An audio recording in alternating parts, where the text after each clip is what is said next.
Howdy y'all, Fuzzy Biker here, and welcome to Throwback Thursday. Today we are at Baxter Cycle, and look at this absolutely beautiful motorcycle they have out for us today. There's really a lot going on with this one. Just check that out.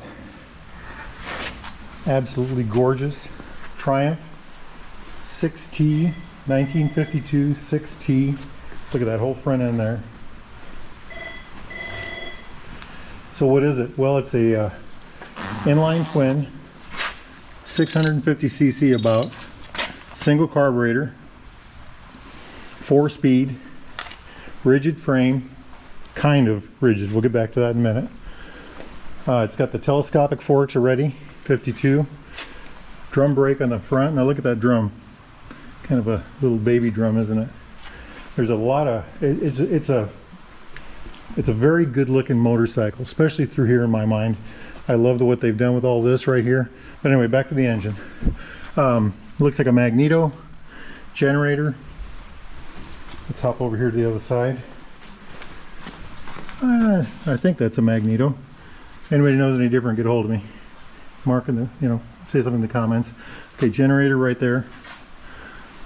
I'm guessing a 6-volt battery. Just a beautiful thing. So, the primary separate transmission separate from the engine. Lucas magneto, it says right there. The I just love these things. I just love these things. Absolutely gorgeous. Overhead valve. Cams are down here in the cam chest. Probably some push rods. Yeah, right there. External oil lines. The oil probably drips back through here down and then back into the lower end through those oil lines right there.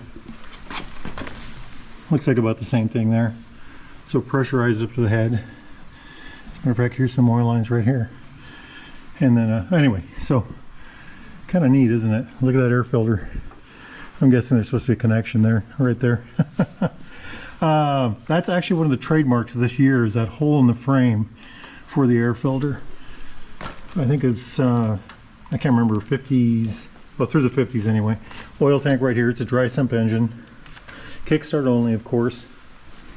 I love the, look at the case work. Isn't that just gorgeous? Absolutely beautiful looking thing. Gorgeous.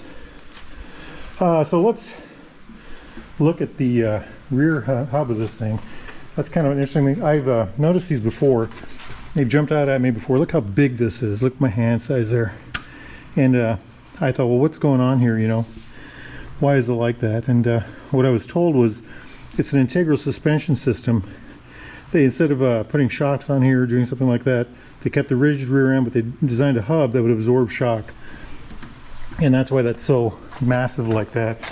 The other thing is also the brake was made an integral part of the hub at this year, although it doesn't really look like that to me. Maybe I'm wrong about that, but that's what I thought I read. But so it's a very different looking hub. So this is actually a little bit of suspension up and down, internal in the hub. And if you look at here, you can see, well, those are for the spokes, but I'm really not sure how it works. If you all know anything about that, please comment below. There's the adjusters for the chain. Look at all these cast pieces. These springs are for the kickstand. The last bike, I was wondering about that, and got to looking at it after the video, and that's what I learned. Here's the brake system. I love the way those look. The old mechanical brakes. Air pump right there. The whole, the rest of the rear suspension right there. Part of the seat. I can't say that word if you all know how to do it. So let's jump up to the tank. I'm not sure what size tank it is. It's got the cargo rack, the flat cap, the knee pads, kind of a contoured, stylized knee pad. Look at how that looks. Very, very interesting. The now here's where it gets extra fancy. Like, look at this badging on the side here. And I just noticed that. So let's look at this. Chrome, the roundness, all the stylized pieces, kind of the hump on the fender. Then you come over here, you've got this tank with the 4 chrome stripes and the Triumph name right there. But look at this nacelle. This whole front end here. Thunderbird, it says right there. Just everything is, you know, this marker light down here. I think this is the first year, the Lucas focused headlight. And then down here we've got a marker light, pilot's light, whatever they call it. You know, the fairings around the forks here, covering the forks. It just looks, you know, very, very finished. A lot of style went into that. You know, this is 1952.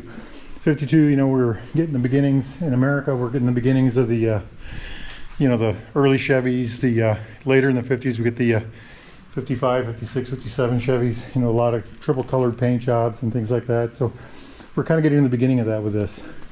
You know, we've got the hump on the fender again here. Just look at that, isn't that gorgeous? Staying with the front end, you know, mechanical brake. I think that's supposed to be a 7-inch on the front and a 7-inch on the rear also, by the way. Just kind of a gorgeous system, isn't it? Single leading shoe.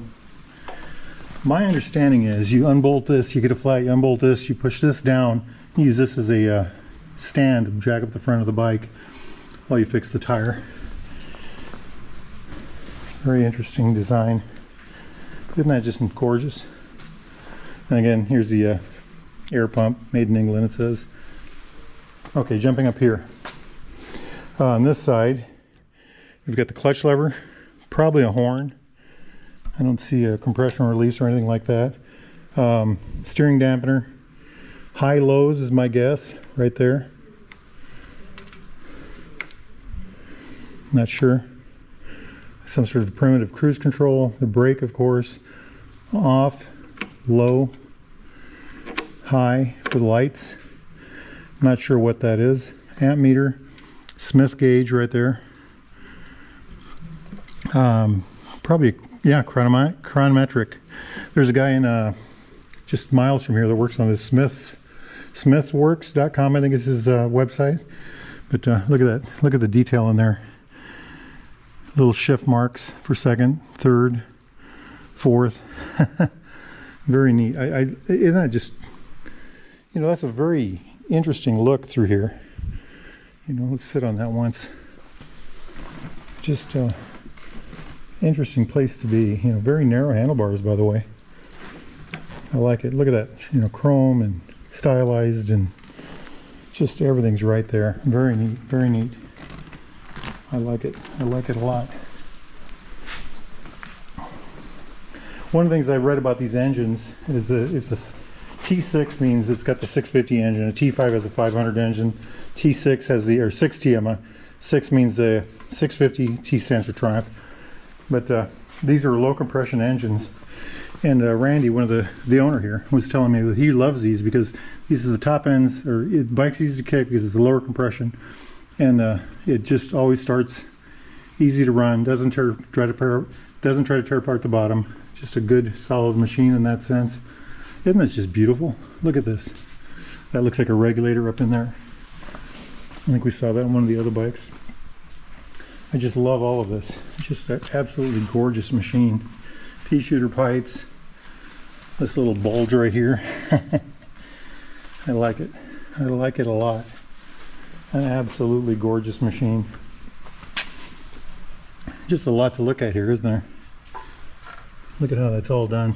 Very light by modern standards, but I could not find a weight on this bike, by the way. I would guess it's less than 400 pounds. And I think the horsepower, I found a couple different numbers. I found everything from 32 to 38 horsepower. A very nice looking motorcycle. Y'all always ask me, so I'm going to hold it up. There's the information on it, including the price. If you're interested in something like this, well, if you're interested in any of these bikes, BaxterCycle.com. They've got, looks like Triumphs, Nortons, more Triumphs. This is a whole row of Triumphs. BSAs, Royal Enfields. Anyway, if you're interested in anything like this at all, get a hold of Randy or Amanda or Jeremy here at Baxter Cycle, and they can help you out. Isn't that just a gorgeous machine? Hey, life is good, y'all. Get out there and ride. Wahoo!